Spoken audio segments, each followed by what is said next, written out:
Video में हम बात करेंगे कि आप ग्राफिक या विजुअल कंटेंट कैसे बनाएंगे और कितनी टाइप्स के वो कंटेंट होते हैं। पहले मैंने आपसे जिक्र किया था कि आप किस तरह से डिफरेंट तरीके से लिख के कंटेंट क्रिएट कर सकते हैं। उसमें मैंने आपको काफ़ी टाइप्स बताई थी। लेकिन सच बात तो ये है कि सिर्फ लिखा हुआ कंटेंट बोरिंग भी हो सकता है। तो अगर आप मिक्स करें अपने कंटेंट को, जहाँ पर आपने कंटेंट लिखा है वहाँ साथ साथ विजुअल कंटेंट भी दें उनको, ताकि लोगों का इंटरेस्ट बरकरार रहे। वो विजुअल कंटेंट कितनी टाइप्स का हो सकता है, वो बेशुमार चीज़ें आ सकती हैं उसके अंदर। सबसे पहले तो आपका लोगो ही एक विजुअल कंटेंट है कि आपकी आइडेंटिटी जो है, जो ब्रांडिंग है, वो इटसेल्फ एक विजुअल कंटेंट यानी कि ग्राफिक कंटेंट है। उसके अलावा आप उसको इमेजेस, आप जितने भी इमेजेस लगाते हैं, चाहे वो आप एक्चुअल फोटोग्राफ्स लेके लगाएं या आप आर्टिस्ट से डिज़ाइन करवाएं अपने इमेजेस, वो भी आपके उसमें ग्राफिक कंटेंट में शामिल होते हैं।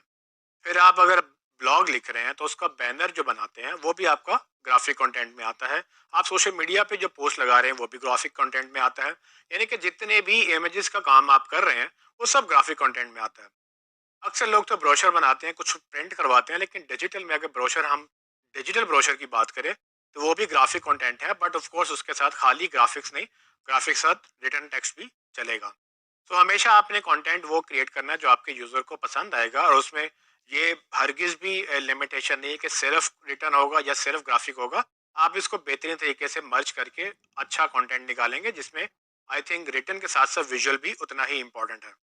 और अक्सर तो लोग ये कहते हैं कि a picture is worth 1000 words, यानी कि एक तस्वीर 1000 वर्ड्स के बराबर हो सकती है। सो अगर आपको लग रहा है कि कुछ चीज़ें आपने लिख के समझाई हैं और अगर आप चाहते हैं कि उसको ज़्यादा अच्छे तरीके से समझा लें, तो यकीनन एक इमेज जो है वो शायद उस कॉन्सेप्ट को आसान कर दे आपकी ऑडियंस के लिए। लेकिन हम इसकी एग्जांपल लें तो अगर हम अपने बिजनेस में इसको लगाने की कोशिश करें, तो देखते हैं कि उस्मान इलेक्ट्रॉनिक्स जो कि एक बिजनेस हमारा है, उसके लिए हम किस किस तरह का ग्राफिक कंटेंट क्रिएट कर सकेंगे। सबसे पहले तो हम लोगों की बात करेंगे, यानी कि उस्मान इलेक्ट्रॉनिक्स का कोई ना कोई लोगो होगा। उसमें आप एक ब्रांड आइडेंटिटी क्रिएट करेंगे जो कि यूनिक होगी। आपका लोगो ऑफ कोर्स आपका होना चाहिए, वो किसी की कॉपी नहीं होना चाहिए, क्योंकि आपकी एक यूनिक आइडेंटिटी है। और दुनिया में आप देखेंगे कि मुश्किल ही से कोई जो है ना लोगों में सिमिलैरिटी होती है, वरना आम तौर पे ज़्यादातर लोगो यूनिक होते हैं। और हर लोगो अपने बिजनेस की कोई ना कोई चीज़ एक्सप्लेन कर रहा होता है कि वो किस चीज़ में बिलीव करते हैं। यहाँ तक कि लोगों के साथ-साथ मतलब उसमें जो कलर्स यूज़ होते हैं, वो कलर्स की भी पूरी साइंस है कि कौन से कूल कलर्स हैं, कौन से वार्म कलर्स हैं। उसकी कलर एक पूरी, जब डिज़ाइनर काम करता है उसके कलर्स भी उसके मुताबिक रखता है, ताकि आपकी ऑडियंस को एक अच्छा मैसेज जाए जो कि आपके बिज़नेस के मुताबिक होगा। दुनिया में ये सब चीज़ें चलती हैं और ये आपके लिए ऑफ कोर्स उतनी ही इम्पोर्टेंट है। लेकिन अगर आप लोगों से हट के बात करें तो आपके जनरली अगर आप किसी भी वेबसाइट पे जाएँ या आप उस्मान इलेक्ट्रॉनिक्स की वेबसाइट अगर बनाएँगे या मैं बनाऊँगा, तो उसमें हमें विजुअली अपने कस्टमर्स को या अपने टारगेट ऑडियंस को अपील करना है कि जो चीज़ हम बता के लिख के बता रहे हैं, वो चीज़ हम डिज़ाइन करके भी उनको दिखा दें कि भई ये हम करते हैं। और इमीडिएटली अगर इम्पैक्ट करना हो तो विजुअल कंटेंट जो है वो ज़्यादा डाइजेस्ट होता है as compare to written content. So आप इस दोनों को मिक्स करेंगे। अगर मैं एग्जांपल लेता हूँ तो मेरी वेबसाइट के जो पेजेस हैं, हर पेज का एक बैनर तो लाजमी बनना चाहिए, ताकि लोग जब उस पेज पे जाएं तो उसको एक आइडेंटिटी मिले कि अच्छा ये सर्विस का पेज है या प्रोडक्ट का पेज है, या होम पेज में एक जनरल मेरा एक स्टोर का व्यू आ सकता है कि हम कौन है, हम क्या करते हैं। अक्सर लोग तो एक से ज़्यादा भी इमेजेस बनाते हैं। आपकी टीम के इमेजेस आ सकते हैं, आपकी कंपनी के इमेजेस आ सकते हैं। उसके अलावा आप अपनी कैटेगरी के इमेजेस बनवा सकते हैं, आप अपनी प्रोडक्ट के इमेजेस बनवा सकते हैं। यहाँ तक कि आप अपनी जो टिप्स एंड ट्रिक्स आपने ब्लॉग्स में लिखी थी, उस टिप्स एंड ट्रिक्स को आप विजुअली रिप्रेजेंट करना, तो आप ग्राफिक कंटेंट में वो भी डिलीवर कर सकते हैं। तो अगर आपसे आपने इसको प्ले करना हो, तो जैसे मैंने आपको पिछली वीडियो में ये बताया था कि आप अपनी गाइड्स, ई बुक्स या डिफरेंट तरह के आर्टिकल्स लिखवा सकते हैं। तो आप उनमें से छोटे छोटे चंक्स लेकर वो टिप्स एंड ट्रिक्स, जैसे आपने अगर एक आर्टिकल में 10 टिप्स एंड ट्रिक्स लिखी हैं, तो उसको 10 इमेजेस में कन्वर्ट करें और बारी बारी सोशल मीडिया पे पोस्ट कर दें, ट्विटर पे पोस्ट कर दें, इंस्टाग्राम पे पोस्ट कर दें। तो आप सेम रिटर्न कंटेंट को विजुअल कंटेंट में कन्वर्ट कर सकते हैं। इसके अलावा ब्रोशर्स जो हैं वो एक बड़ी इम्पॉर्टेंट चीज़ है। उसमें आप अपने फ्लायर्स या ब्रोशर्स या जिस तरह से भी आप उसको प्रेजेंट करना चाहते हैं, आप उस तरह का कंटेंट डिज़ाइन करके, ताकि अगर लोगों को आपने कुछ देना है तो आप एक ब्रोशर टाइप जो डिजिटल में आप ईमेल कर सकें, लोगों को पीडीएफ के थ्रू डाउनलोड करवा सकें या अपनी वेबसाइट में कहीं पोस्ट कर सकें, ताकि अगर किसी को सारी सर्विसेज का पता करना है या सारी प्रोडक्ट्स का पता करना है या कैटलॉग बनानी है या जो भी है, वो आप एक पीडीएफ के फॉर्म में उसको या इमेजेस के फॉर्म में उसको दे सकें। तो यानी कि जो भी ट्रेडिशनल बिजनेस में आप ग्राफिकल कंटेंट क्रिएट करते हैं, ऑलमोस्ट डिजिटल में भी वही कंटेंट क्रिएट हो सकता है।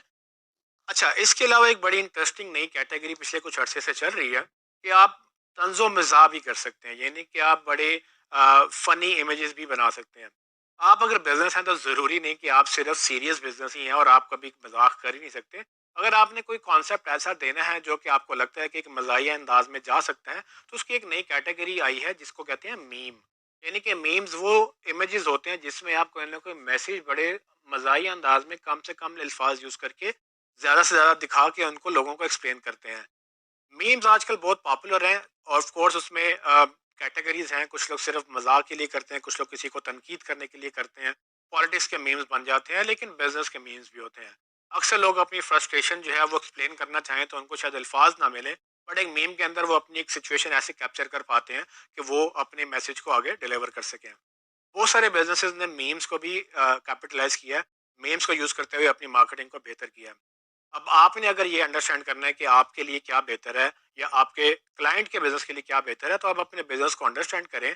उसमें देखें कि अच्छा यार, हम कौन कौन से कंटेंट को क्रिएट कर रहे हैं और उस कंटेंट को हम विजुअली कैसे कन्वर्ट कर सकते हैं। क्या वो एक इमेज बन सकता है, क्या वो एक ब्रोशर बन सकता है, उसके लिए हमें पीडीएफ रिपोर्ट बनानी होगी, या यानी कि उसको आपने विजुअली एक इन्फोग्राफिक बनाना है, एक बहुत बड़ा इमेज देना है जिसके अंदर लोग स्टेप बाय स्टेप अंडरस्टैंड कर लें कि अच्छा स्टेप 1 पे ये होगा, स्टेप 2 पे ये होगा, स्टेप 3 पे ये होगा। सो आपने ये डिसाइड करना है कि आपके बिजनेस के लिए क्या बेहतर है। और अगर आपको लगता है कि आपको नहीं समझ आ रही, तो इसका एक और आसान तरीका ये है कि आप थोड़ी सी कंपेटिटिव रिसर्च कर लें। आप अपनी इंडस्ट्री में दूसरे लोगों को देखें कि अच्छा, हमारे 1500 कंपेटिटर्स हैं जो कि local as well as international भी हैं। ज़रूरी नहीं कि वो लोग जो आपके साथ के हैं या आपके बिजनेस में डायरेक्टली कंपेटिटर हैं कि सिर्फ वही ये काम कर रहे हैं। अगर आप सिर्फ लाहौर बेस्ड बिजनेस चलाते हैं, आपको आप न्यूयॉर्क बेस्ड बिजनेस को देख सकते हैं कि अच्छा, ये ऐसा बिजनेस न्यूयॉर्क में कैसे चल रहा है, वो क्या आइडियाज़ जो हैं वो किस आइडिया के थ्रू अपना कंटेंट मार्केट कर रहे हैं। आपको उनसे थोड़ा सा आइडियाज़ मिलेगा। अपनी टीम के साथ डिस्कस कर लें, अपने क्लाइंट के साथ डिस्कस कर लें, या अगर आप खुद ओनर हैं तो आप अपने जो डिज़ाइनर है उसके साथ बैठ के ब्रेनस्टॉर्म करें कि हम किस तरह का कंटेंट क्रिएट करें कि हमारी ऑडियंस जो है वो अम्यूज़ भी हो, एंटरटेन भी हो, एजुकेट भी हो, और हमारी अल्टीमेटली मार्केटिंग के अंदर वो जो ग्राफिक कंटेंट है वो उसको हेल्प भी करे।